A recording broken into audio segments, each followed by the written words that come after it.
This looks like 1,000 other cow pastures in Texas and Oklahoma. But when you look closer through the haze, you see a channel of water, then large warehouse-type buildings and other structures very much out of place in a cow pasture. All of a sudden, a cow pasture 5 miles northeast of Tulsa, Oklahoma has become the Tulsa Port. That's water port on the Arkansas River navigation system, connecting Tulsa to the ports of the world by way of the Arkansas and Mississippi rivers. This has particular interest to us here because this is what you can expect to see right near downtown Dallas and just down the hill from Fort Worth's business center if present plans work out. Tulsa's tickled pink over the business handled so far in this facility. Although my visit was on a Saturday when there was very little activity, you can get an idea of what's there. Fertilizer, such as being unloaded from this barge, is one of the biggest inbound products, along with steel. Coal is the largest outgoing product, this waterway having brought a rebirth of the faded coal mining industry in eastern Oklahoma. 250,000 tons of goods have gone through this port in the first 8 months of this year, well above expectations. So far, 100 new jobs have been created directly by the port. Already companies are making plans to build plants in the area, and there may be close to 1,000 jobs around this port in another year. The Arkansas project, by the way, has a major advantage over the planned system on North Texas' Trinity River. This port is the only expense the local people had to bear. David Brune of the Trinity River Authority announced this week that a 15 cents per $100 property tax is under consideration to raise $100 million as your local share of making the river navigable, an expense Oklahoma and Arkansas did not have to worry with. Anyhow, no matter how strange it looks in the middle of a cow pasture, Tulsa's port is attracting attention not only from curiosity seekers, but also from some major manufacturing firms looking for a good thing. This is Roger McDonald, Channel 8 News on the Move.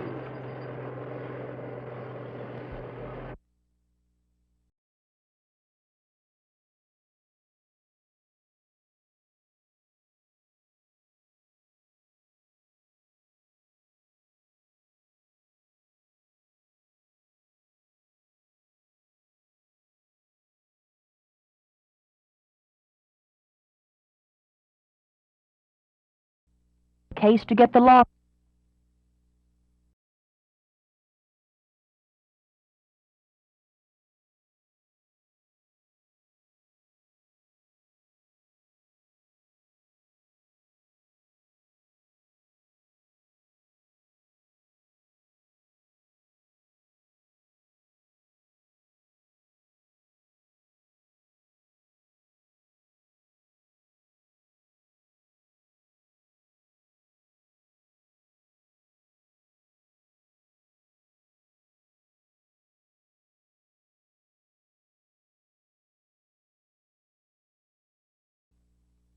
Well, if indeed we want to try to keep our deficit within reasonable limits, if Congress cannot discipline itself to control spending a little better, then ultimately this will be the result.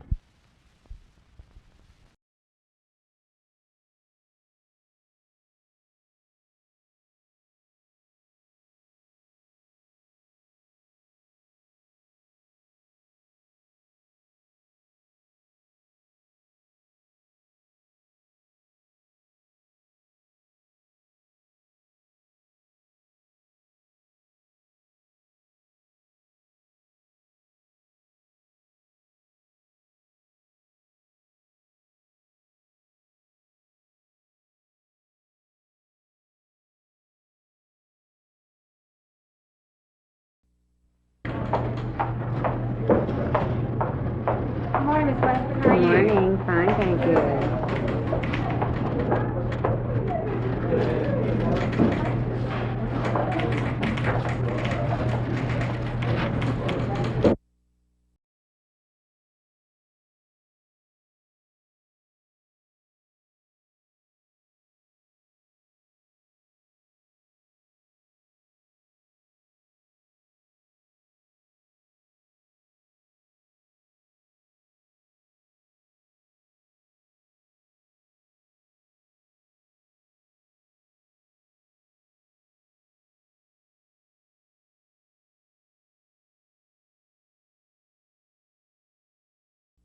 Is to put conversational ineffability at its highest plane so we could get the interfacing mechanisms of the thromistic arts to function so that the state of the art could be developed into this highest level of decision postponement patterns and so forth. And we can do this and do it in a steadfast and forthright fashion. We felt that we could contribute to not only the mortality, but and we could solve the unfinished business of America in that fashion. We have given a number of awards. One went to the U.S. Postal Service, the most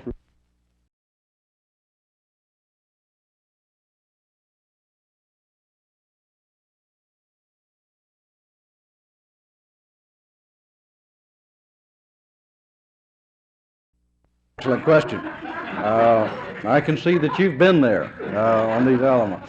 I think that there is a great parity between the Defense Department and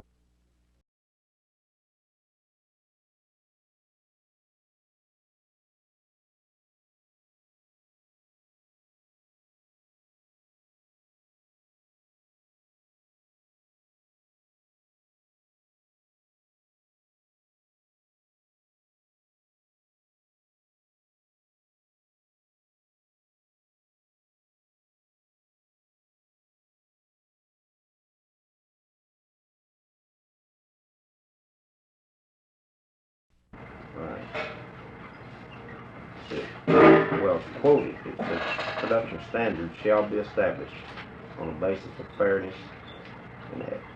and equity consistent with the quality of workmanship, efficiency. The majority of 3,700 United Auto workers employed at General Motors in Arlington are expected to cast their votes to strike or not strike. The polls opened at UAW Local 276 this morning at 7 o'clock and will close at 7 o'clock tomorrow morning. The last strike vote was taken by UAW in September of 1970. They were out 10 weeks, but that was on a national strike for more. We try to air condition them. And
the legislature could have any number of bills.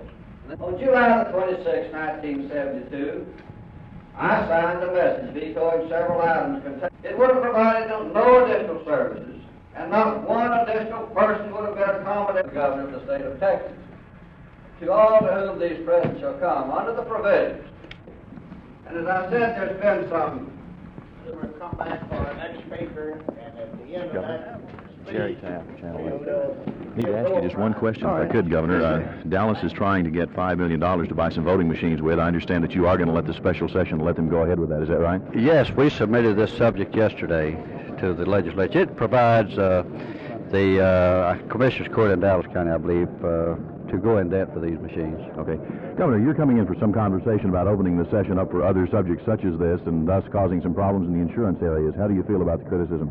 The subjects that we have opened the session up to has been requested by legislators for this particular purpose, and of course the leading business people in the areas.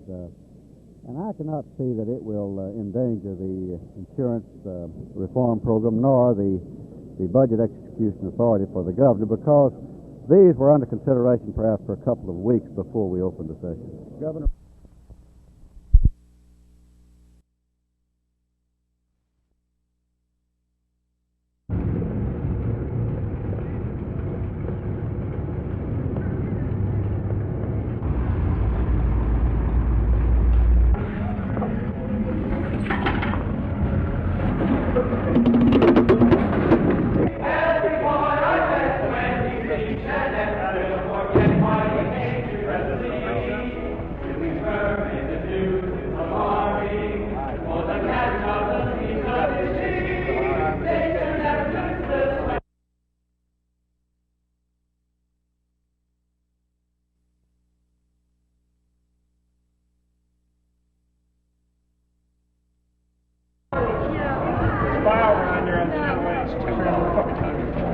Oh, yeah? Extra? Watch it, it's open.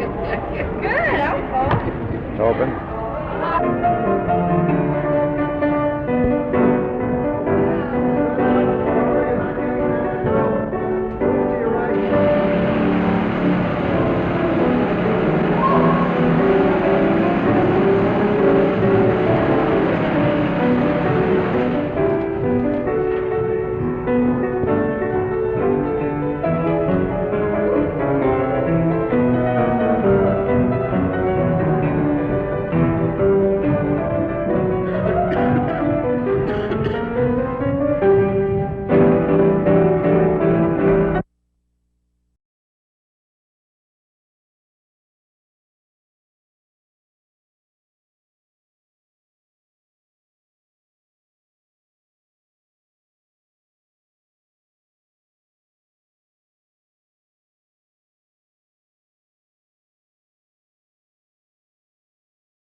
It looks like they're about 576 signatures short.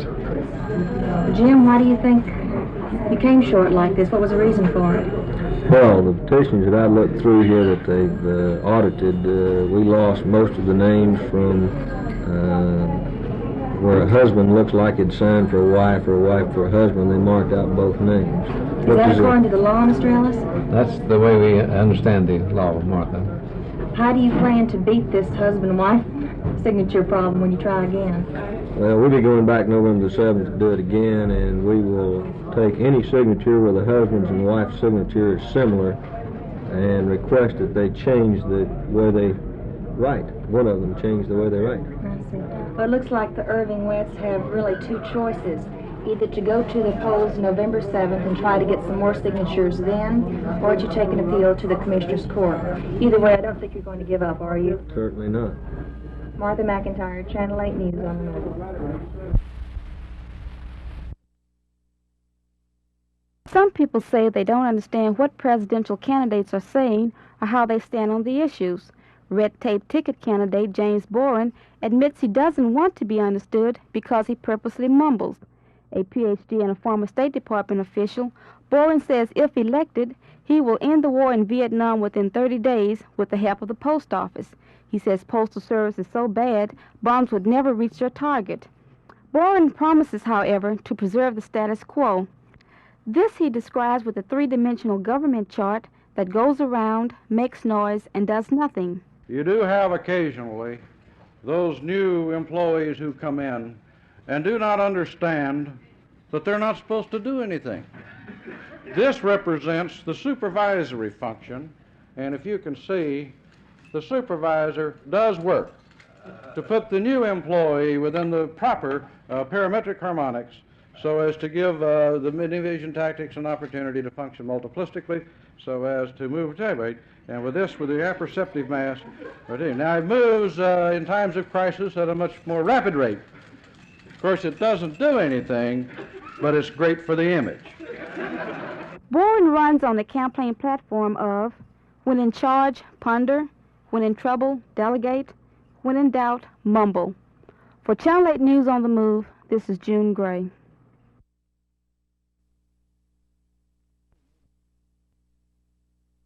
The General Motors assembly plant in Arlington was last hit by a strike in September of 1970. Workers stayed out 10 weeks while negotiating a pay increase.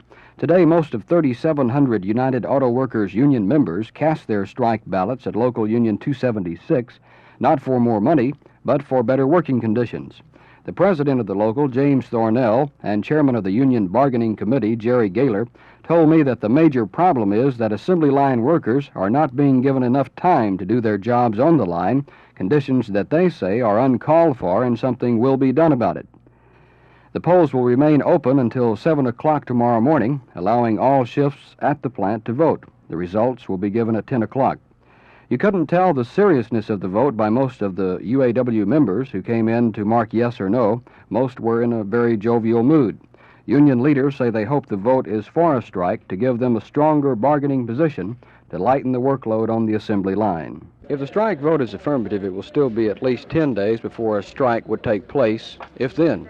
Union officials say they will still try to negotiate a settlement of the workload grievances without a strike.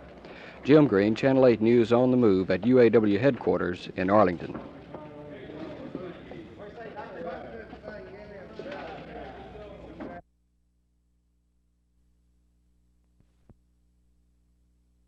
They caught us one time in a zone cover. Well, we were actually in about a half zone, half man, and we made a mistake on the coverage, and they threw and hit a receiver crossing, and all he had to do was run for a touchdown. That was probably 50, 55 yards, and then one time they threw a quick out, and one of our halfbacks came up and missed the tackle, and all he had to do was turn and run. So, and then right before the half, we probably gave up 40, 50, 55 yards of passing right before the half, and all we were trying to do was keep them out of the end zone, and it hadn't concerned me that much. It seems that it's concerning a whole lot of other people, a whole lot more than it is me. Are you doing anything special for the Arkansas game for Joe Ferguson? No, we just we hadn't done anything for him that we wouldn't do for anybody else. We've worked a lot on pass defense this week and trying to get our people in the correct positions, and just worked in general and prepared for the University of Arkansas just like we prepared for everyone else.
Playing a little faster, I can move better.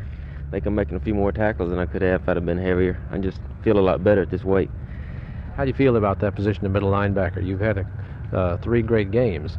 Well, I'm getting used to it a lot more every game, and every practice I learn a little something else. And hope I can help the team out wherever I can out there. You enjoy working with Coach Boyce? Yes, sir. He's a fine coach. All the coaches this year are really helping the team. They're really interested. They working hard. They stay up late at night trying to pick up stuff and film that'll help us, and they just giving a great effort on their part. You know. You're facing one of the nation's top passers again at Texas Stadium tomorrow, Saturday rather. What will this have on you? What effect? Well, I'm going to have to play the pass a lot more. I'm going to have to get back and help the secondary, you know, try to get in between, make them throw the ball over me, or maybe I can bat it away sometimes, but linebackers going to have to help out the secondary a whole lot in this game. What is there to calling defensive signals? What goes through your mind? Oh, nothing much. The signals are pretty well set from the bench, but now and then I'll get to call an audible or something like that, or change something off, so it's really not that hard on my part. It's more the coach's call than mine.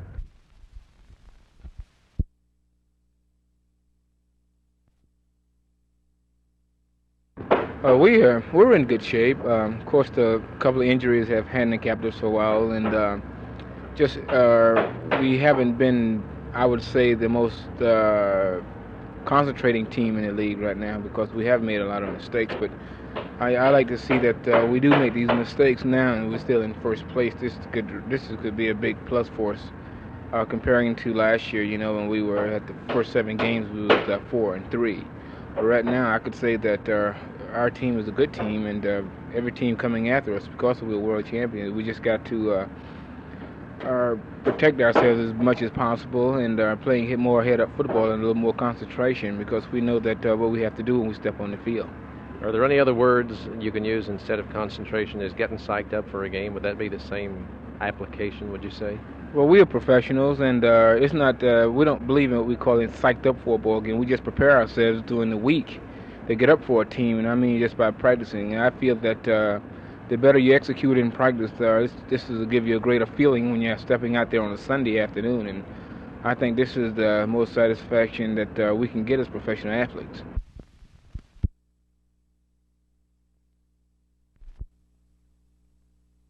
It's a totally different league. It's we're going to have to adapt to them as much as they're going to have to adapt to us. They're smart. They've been around for a long time, and if you give them a chance by the net, you're in trouble. But if you just play a tight game around the net and make sure they don't get the puck too frequently around there. Well, we split the games with them. We won the first one here and lost the second one over there, and we open against them on the 13th of October. What do you think our chances are going to be then? I think we can beat them. I think we can beat every one of those clubs out there. It's just a matter of, going out in the first period and finding out how they're going to play. They're going to be, like I say, a smart hockey team, and we've just got to play their type of hockey and our type of hockey. If we can get our type of hockey going and make them play ours, then I think we'll beat them.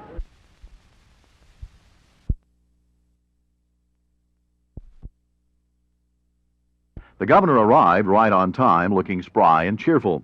He took the podium, was greeted warmly, and immediately launched into a half hour of congratulations to himself and his administration for the fine works they have done. He outlined every major program he has taken part in and expressed his views on the general subject of how grand were the people in the audience, honest, loyal, faithful, local public servants all. He even brought with him a copy of a proclamation which would permit construction of a mental health hospital in Fort Worth. He said he vetoed an earlier $1 million plan because it needed $8 million. As he left the podium, I stopped him for a few words. We were quickly joined by other newsmen.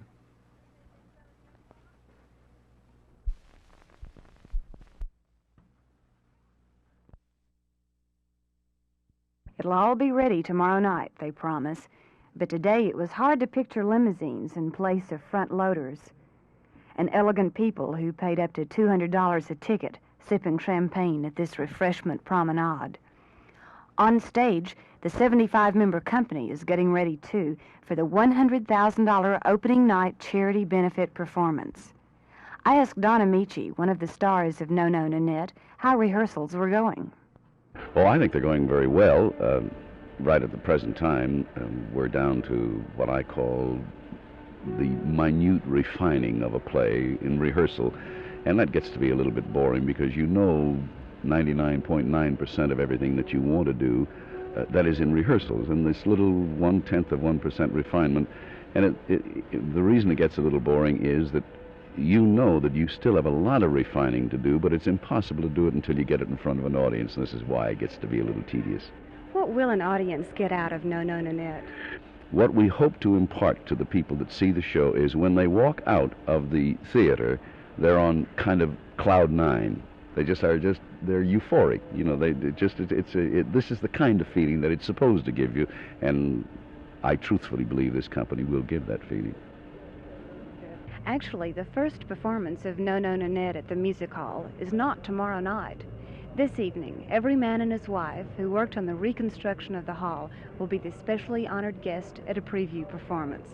For Channel 8 News on the Move, this is Judy Hanna.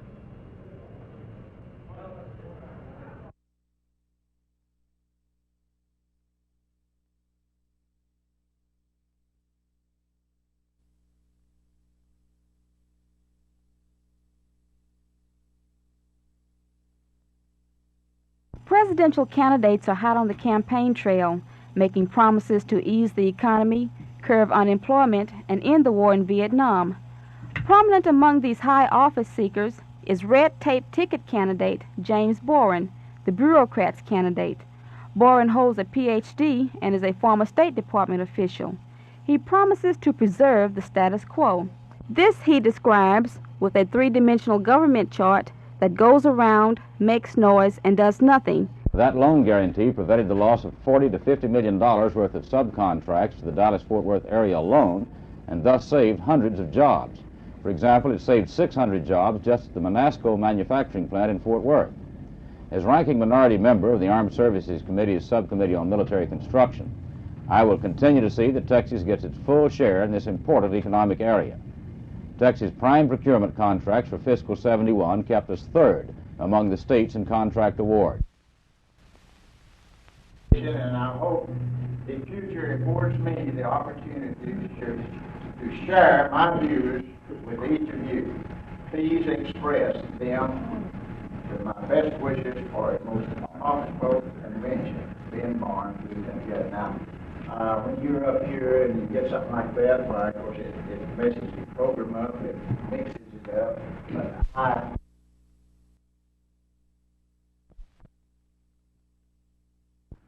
Ben Barnes was next. In 1970, when this group met, he didn't show up, so the bets were on among attendant news types. Then came the reading of a telegram.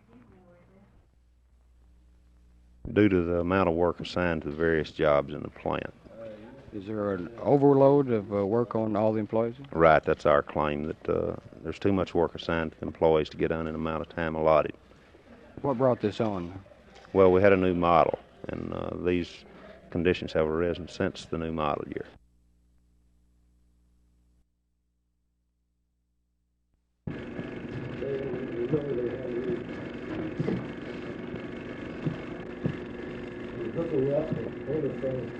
Been trying to pull that information together.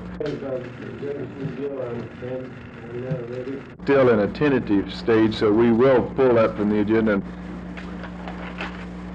That the deal to an area in the hallway that some classrooms are affected, and last